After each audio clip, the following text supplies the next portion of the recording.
नमस्कार, हून bill TV देख रहे हैं आप। मैं हूं आपके साथ विशाल गर्ग। खबरों की शुरुआत करेंगे। देहरादून के विधानसभा भवन के ठीक सामने सामूहिक मुंडन स्थायी राजधानी गैरसैंण समिति ने किया था। पूर्व में ऐलान भी किया गया था। बड़ी खबर आप तक पहुंचा रहे हैं। राजधानी गैरसैंण की मांग को लेकर सामूहिक मुंडन भी इस दौरान क्या क्या है, तो स्थायी राजधानी गैरसैंण समिति ने पूर्व में भी इसको लेकर ऐलान किया था और राजधानी गैरसैंण की मांग को लेकर आज सामूहिक मुंडन भी इस दौरान क्या क्या है, तो विधानसभा के बाहर लोगों ने मुंडन किया है। सामूहिक मुंडन ये किया गया और ऐसे में मांग की गई कि गैरसैंण को राजधानी बनाया जाए, स्थायी राजधानी बनाया जाए। देहरादून विश्वविद्यालय में मुख्यमंत्री पुष्कर सिंह धामी ने युवाओं से सीधा संवाद किया। इस कार्यक्रम के दौरान मुख्यमंत्री ने युवाओं के सवाल सुने और प्रदेश के विकास, रोजगार, शिक्षा, स्वरोजगार और युवा नीतियों को लेकर सरकार की प्राथमिकताएं भी सामने रखी। मुख्यमंत्री ने कहा कि उत्तराखंड के युवा प्रदेश की सबसे बड़ी ताकत है और सरकार का प्रयास है कि उन्हें बेहतर शिक्षा, रोजगार और स्वरोजगार के अवसर राज्य में ही उपलब्ध कराए जाए। संवाद कार्यक्रम में युवाओं ने अपने भविष्य, प्रतियोगी परीक्षाओं, रोजगार के अवसरों और प्रदेश में बढ़ती प्रतिस्पर्धा से जुड़े सवाल भी उठाए। साथ ही सीएम ने युवाओं को भरोसा भी दिलाया कि सरकार उनके समस्याओं को गंभीरता से ले रही है और युवा हितों से जुड़े फैसलों पर लगातार काम किए जा रहे हैं। उसके लिए बहुत स्किल डेवलपमेंट के बहुत अच्छे युवाओं के बड़े उत्साही प्रश्न थे। माननीय मुख्यमंत्री जी ने सबका ही समाधान किया है, सबका जवाब दिया है और समय समय पर युवाओं से इंटरेक्शन होता है। बहुत सारे आइडियाज भी इसमें जनरेट होते हैं। जैसे एक अभी नई बात आई कि सिटी मैनेजमेंट के ऊपर यहाँ पर कोर्स चल रहा है, तो उनका भविष्य में क्या उपयोग हो सकता है, इसके लिए बात करनी चाहिए। जैसे वो बच्ची जो साइकोलॉजी से कर रही है, उन्होंने कहा इसका रजिस्ट्रेशन होना चाहिए ताकि हम जो स्ट्रेस मैनेजमेंट है उसके ऊपर में काम कर सकें। बहुत अच्छे आइडियाज यहाँ पर आए हैं और मैं समझता हूँ इसको लेकर आगे काम करना चाहिए। हमने ये डिसाइड किया कि इस ओरिएंटेशन में सीएम साहब भी एड्रेस करें। एक कंबाइंड ओरिएंटेशन हम बनाते हैं और सुबह से सारे प्रोफेसर्स बच्चों को संबोधित कर रहे थे कि दून विश्वविद्यालय में क्या क्या फैसिलिटीज हैं, हमारा डिसिप्लिन क्या है, हमारा एग्जामिनेशन सिस्टम कैसे है, कैसे क्रेडिट ट्रांसफर होंगे। और मुझे बहुत खुशी है, जो बात मैं भी नहीं बोल पाई और सीएम साहब तक मैं कम्युनिकेट नहीं कर पाई, आईआईटी मद्रास दून विश्वविद्यालय के माध्यम से पूरे प्रदेश के बच्चों को एआई के कोर्सेस देने वाला है। आजकल वो उत्तराखंड के लिए एक पोर्टल का निर्माण कर रहे हैं। हम लोगों का एमओयू माननीय राज्यपाल जी की अध्यक्षता में हुआ। तो आज जो घोषणाएं माननीय मुख्यमंत्री जी ने की थी, उनके लोकार्पण का समय था। हमारी बहुत ही भव्य लाइब्रेरी बनके तैयार हुई है। ये मैं कह सकती हूँ कि ये पूरे प्रदेश की अपने तरीके की एक स्टेट ऑफ आर्ट सेंटर बनने जा रहा है।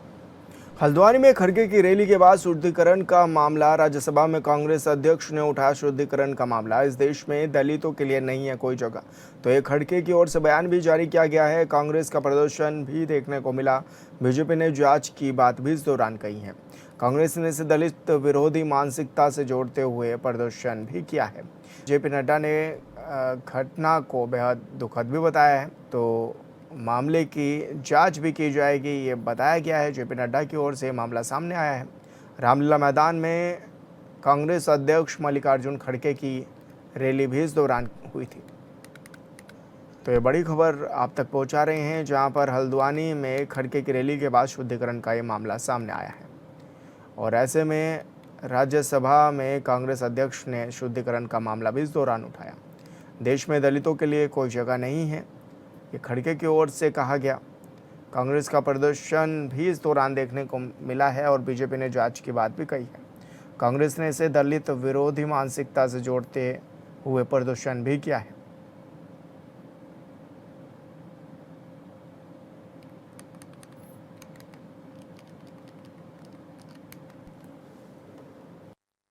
को हवन करे।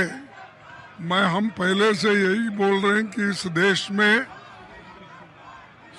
शेड्यूल कास्ट दलित लोगों को जगह नहीं है। धर्म के नाम पे सभी को डिवाइड कर रहे हैं। रामलीला मैदान है, पब्लिक मीटिंग होती है, हर पार्टी के लोग वहाँ करते हैं, लेकिन ये उनका जो उन्होंने किया, एक तो हिंदू धर्म के खिलाफ किया, दूसरा देश को डिवाइड करने का और जाति जातियों में झगड़ा लगाने का काम वो लोग कर रहे हैं। इससे वो मालूम होता है और कैसा बीजेपी कहती एक करती एक निशाना है, उसको मैं कंडम करता हूँ। जो माननीय खड़गे जी ने कहा है ये सच में बहुत ही दुखदाई विषय है और ये दुखदाई सिर्फ कांग्रेस पार्टी के लिए नहीं, ये दुखदाई हम सब के लिए है।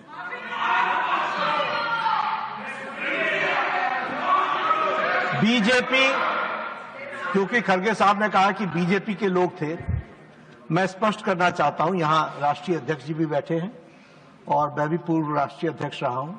BJP does not subscribe to such activities, never.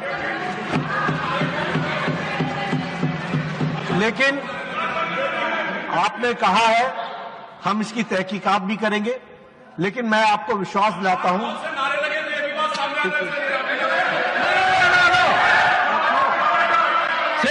Secretary, you take your seat. Tarun Suk, when the leader of the house is on his legs, why you are shouting? लेकिन जो भी बात हुई है उसकी तहकीकात जरूर होगी, लेकिन मैं स्पष्ट करना चाहता हूं इस तरह की एक्टिविटी को भारतीय जनता पार्टी कभी भी सब्सक्राइब नहीं करती है। मैं भर्त्सना करता हूं और मैं भर्त्सना भी करता हूं और राष्ट्रीय अध्यक्ष जी इसको गहराई से देखेंगे भी, लेकिन आपकी भावनाओं को जो ठेस पहुंची है वो सच में हम सबके लिए खेद का विषय है। स्वतंत्रता दिवस के मौके पर देहरादून में देशभक्ति का रंग देखने को मिला, जहां कैबिनेट मंत्री गणेश जोशी के नेतृत्व में तिरंगा यात्रा निकाली गई। हाथों में तिरंगा और जुबां पर देशभक्ति के नारों के साथ बड़ी संख्या में लोग इस यात्रा में शामिल हुए। पूरा माहौल राष्ट्रभक्ति के नारों और तिरंगे से सरोवर भी दिखाई दिया। यात्रा का उद्देश्य स्वतंत्रता संग्राम के वीरों को याद करना और देश की एकता, अखंडता और राष्ट्र प्रेम का संदेश देना रहा है।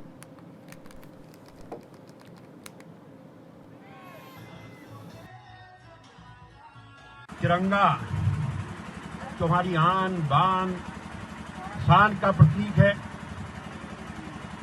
जो पूरे राष्ट्र को एक सूत्र में बांधने का काम करता है। जब हमारा राष्ट्रीय पर्व होता है तो चाहे हिंदू हो, मुस्लिम हो, सिख हो, ईसाई हो, हर धर्म के लोग इस झंडे को हाथ में लेकर चलते हैं और इसी झंडे को ये हाथ में लेकर हमारे आजादी के जवानों ने इस देश को आजादी दिलाई और प्रधानमंत्री नरेंद्र मोदी जी ने जो एक शुरुआत की है।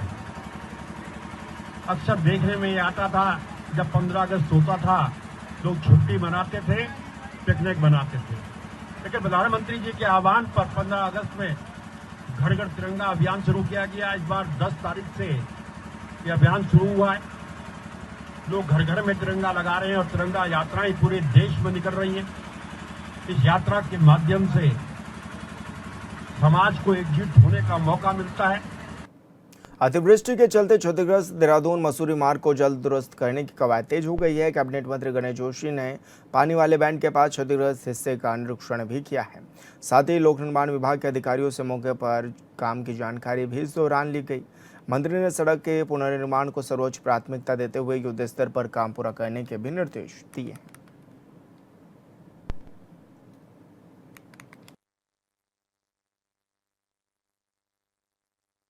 प्रॉपर ट्रीटमेंट न होने के कारण पानी से कीचड़ा आ रहा था, जिससे मलबा में लोगों को निकलने में दिक्कत हो रही थी। आज शाम को यहाँ पर GST टेस्टिंग हो जाएगा, इसके ऊपर पूछने के बाद उसमें बोरिंग हो जाएगी। जो कीचड़ है उससे निजात मिलेगी, क्योंकि कल से टूरिस्ट सीजन हमारा शुरू हो रहा है। 15 अगस्त की वजह से टूरिस्ट काफ़ी संख्या में यहाँ पर आते हैं। तो कल हमने इनको कहा कि आज रात पूरी रात काम करके 11 बजे के बाद ट्रैफिक बंद कर दिया जाए और सुबह तक जो है इसको रोड को ठीक कर दिया जाए, ताकि मसूरी के जो होटेलियर्स हैं विशेषकर उसी की पूरी इकोनॉमी जो है टूरिज़्म पर और टूरिस्टों को आने जाने में कोई दिक्कत न हो, ये सुनिश्चित हमने किया है। और हमारे कम्युनिटी के एक्शन यहाँ पर आए हैं और उनको निश्चित किया कि स्वयं इस काम की ओवरमल्टी करेंगे। एसआईआर प्रक्रिया को लेकर प्रदेश की राजनीति में सियासी पारा चढ़ा हुआ है। कांग्रेस लगातार आरोप लगा रही है कि बीजेपी इस प्रक्रिया के जरिए विरोधी मतदाताओं के नाम कटवाने का काम कर रही है। इन आरोपों पर बीजेपी प्रदेश महामंत्री कुंदन सिंह परिहार ने पलटवार करते हुए कांग्रेस के दावों को बेबुनियाद बताया। उन्होंने कहा कि बीजेपी किसी का नाम कटवाने में नहीं बल्कि लोगों को जोड़ने में विश्वास रखती है। परिहार ने कहा कि किसी का नाम काटने या जोड़ने का अधिकार बीजेपी के पास नहीं है, बल्कि एसआईआर प्रक्रिया की पूरी जिम्मेदारी निष्पक्ष संस्था चुनाव आयोग की है।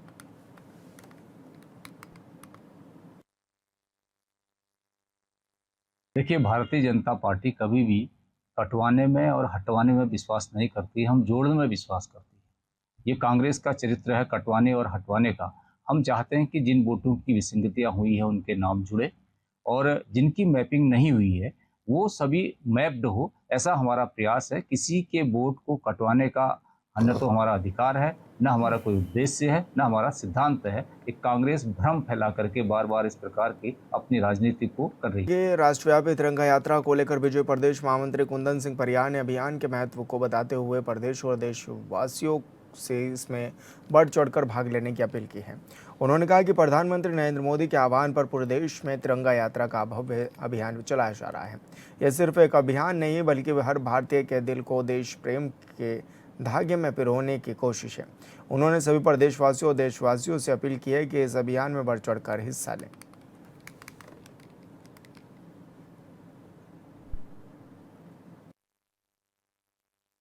देखिए, भारतीय जनता पार्टी ने जहां एक और तिरंगा यात्रा निकालने का संकल्प लिया है, जिसके माध्यम से युवाओं को जोड़ करके राष्ट्र प्रेम की भावना उनके अंदर और अधिक सशक्त बने, प्रबल बने, इसके लिए अनेक जनपदों में जो हमारे मुख्यालय हैं उस पर तिरंगा यात्रा हमारी निकलेगी। इसके साथ साथ हर घर तिरंगा, माननीय प्रधानमंत्री जी ने आह्वान किया है कि प्रत्येक भारतवासी को अपने घर पर तिरंगा लगाएं। 2027 विधानसभा चुनाव से पहले प्रदेश में सियासी हलचल तेज होते ही सभी दल अपनी तैयारियों में जुट गए हैं। इस कड़ी में कांग्रेस पार्टी दावेदारी कर रहे कार्यकर्ताओं का इंटरनल सर्वे कराने पर जोर दे रही है। वहीं बीजेपी ने कांग्रेस के इस विषय को लेकर तंज कसा है। बीजेपी विधायक विनोद चमोली के अनुसार सर्वे कराना तो बहाना है, बल्कि वास्तविकता ये है कि कांग्रेस के पास उम्मीदवार भी नहीं है। चमोली ने कहा कि बीजेपी लगातार कई विधानसभाओं में जीत दर्ज कर रही है और पार्टी पूरी तरह से तैयारी में है। उन्होंने चुटकी लेते हुए कहा कि कांग्रेस जल्द ही बताए कि वो किसे मैदान में उतार रही है।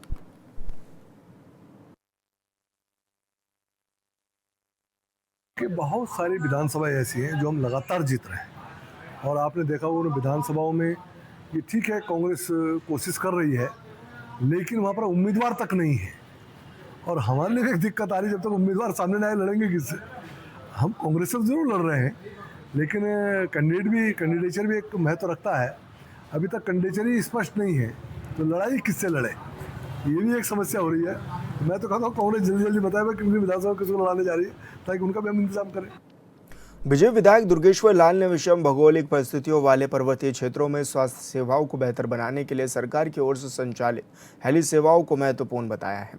उन्होंने मुख्यमंत्री पुष्कर सिंह धामी का आभार जताते हुए कहा कि उनकी विधानसभा समेत दूरदराज के क्षेत्रों में जब गंभीर स्वास्थ्य आपात स्थिति सामने आती है तो हेली सेवा के लिए जरिए मरीजों को समय पर अस्पताल पहुंचाने में मदद भी मिलती रही है।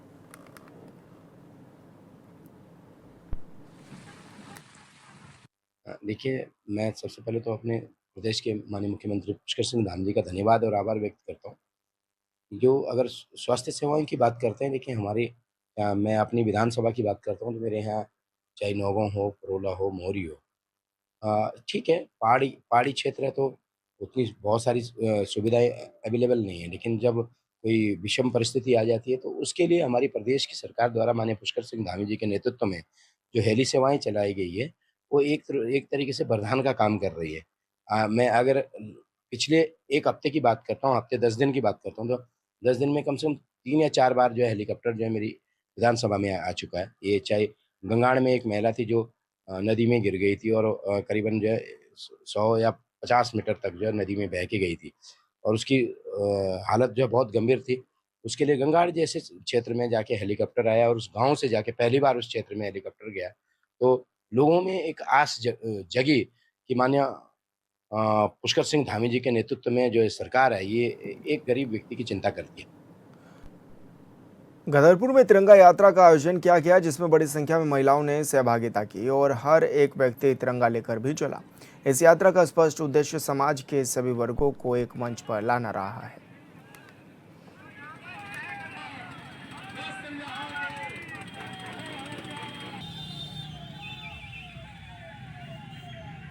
सबसे पहले अपनी पार्टी के हमारे मंडल अध्यक्ष और विभिन्न मोर्चे के पदाधिकारी हैं, मैं उनका साधुवाद देना चाहूँगा कि हमारे देश के नेता प्रधानमंत्री जी जो विश्व के जननायक हैं, वो युवा पीढ़ी के अंदर, प्रत्येक देशवासी के अंदर राष्ट्रभक्ति भावना को भरना चाहते हैं। और इसी क्रम में तिरंगा यात्रा भारतीय जनता पार्टी का एक मुख्य आयोजन है और आज हमारे गदरपुर में हमारे मंडल अध्यक्ष के माध्यम से, विभिन्न पदाधिकारियों के माध्यम से विशाल तिरंगा यात्रा निकाली जा रही है। मैं इस तिरंगा यात्रा की सभी को मैं शुभकामनाएं देता हूँ, बधाई देता हूँ और आपके माध्यम से यह भी अपील करना चाहूँगा कि चाहे किसी दल के भी लोग हैं, दल हमारे अलग अलग हो सकते हैं, लेकिन देश के लिए सबको तिरंगे के नीचे आना चाहिए और इस आयोजन को सबको मिलजुल कर बढ़ाना चाहिए। पहले तो आप सभी का धन्यवाद कि आप सब लोग यहाँ पे पहुँचे और मैं आपको बता दूं कि तिरंगा यात्रा का जो कार्यक्रम है, स्वतंत्रता दिवस के उपलक्ष्य में जो कार्यक्रम हमने रखा है, इस कार्यक्रम में हमारी जो रणनीति थी वो ये थी कि सारी समाज, हर समाज का, सिख समाज के, हमारे मुसलमान भाई और हिंदू भाई, सनातनी है, भीम आर्मी, मेरे साथ करीब ऐसे 4-5 गुट हैं जो 50-50 मोटरसाइकिलों की संख्या में है। 150 से प्लस बाइकें जो मेरे साथ आई हैं पर्सनली, उन सभी भाइयों का भी धन्यवाद करूँगा।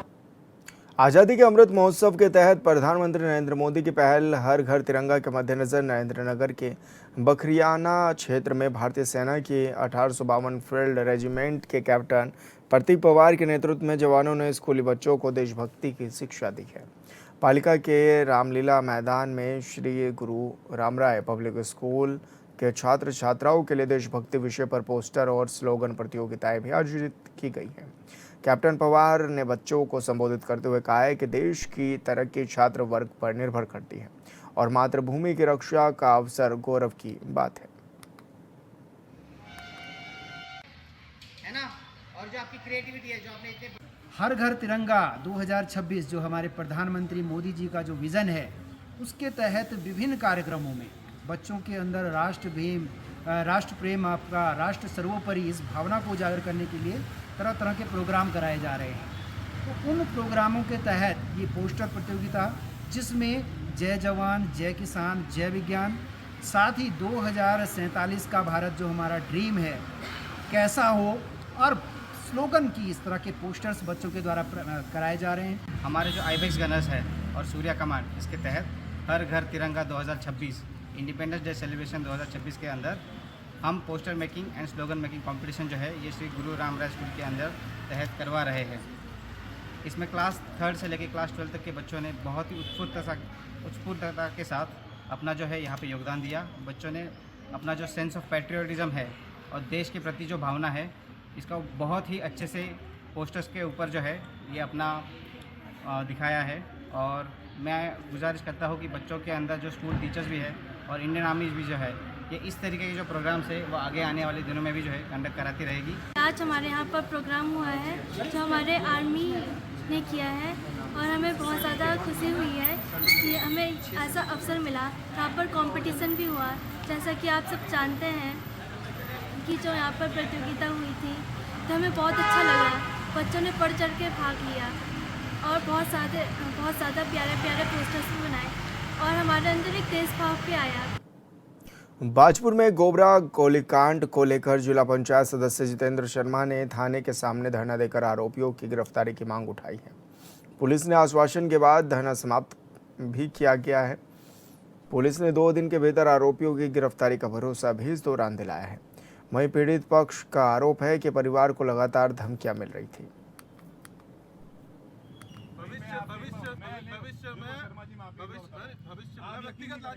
गांव के अंदर नदी में एक बहुत तगड़ा गोलीकांड हुआ था। दिन दिहाड़े दर्जनों के हिसाब से गोलियां चली थी। आज 1 महीना हो गया, एक व्यक्ति को बड़ी बुरी तरीके से घायल हुआ था, उसमें गोली लगी थी। 1 महीना हो गया, कोई गिरफ्तारी नहीं हुई। उसके वजह से आज यहाँ बैठे हैं। निसंदेह पुलिस का जबरदस्त फेलियर है। 1 महीना हो गया, कोई बड़ा गोलीकांड हुआ, कोई गिरफ्तारी नहीं हो रही, तो 100% फेलियर। 2 दिन के अंदर गिरफ्तारी होगी। हमने कहा 2 दिन छोड़िए, 5 दिन लीजिए, आप गिरफ्तारी करके दीजिए। जिन लोगों को धमकी मिल रही है उनके परिजन को, उनका ध्यान रखिएगा कि इस प्रकार की कोई धमकी ना मिले, भविष्य में परिवार के साथ और कोई हादसा ना हो जाए। उत्तराखंड सरकार के एप्पल मिशन के सकारात्मक परिणाम अब धरातल पर नजर आने लगे हैं। प्रदेश के पहाड़ी और कम ऊंचाई वाले क्षेत्रों में उन्नत किस्म के सेब, खासकर गाला प्रजाति का उत्पादन तेजी से बढ़ रहा है।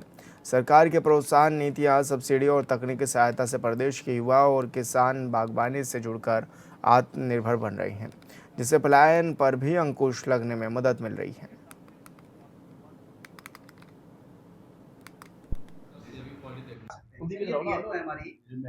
उत्तराखंड के किसानों को बड़ी मात्रा में एप्पल लगाने से लाभ हो रहा है। नई प्रजाति की जो वेराइटीज है, गाला वगैरह जो वेराइटीज है, अर्ली वेराइटीज है, और यहाँ पर किसान उसको इसलिए प्रीफर कर रहे हैं क्योंकि हिमाचल से हमको जो है अर्ली क्रॉप मिल जाता है, जिसके वजह से इनको रेट काफ़ी अच्छा मिलता है। और इस मिशन को, एप्पल मिशन को पूरे स्टेट में लागू किया जा रहा है और वहाँ पर बड़ी अच्छी जो है क्वालिटी का सेब उत्पादन हो रहा है।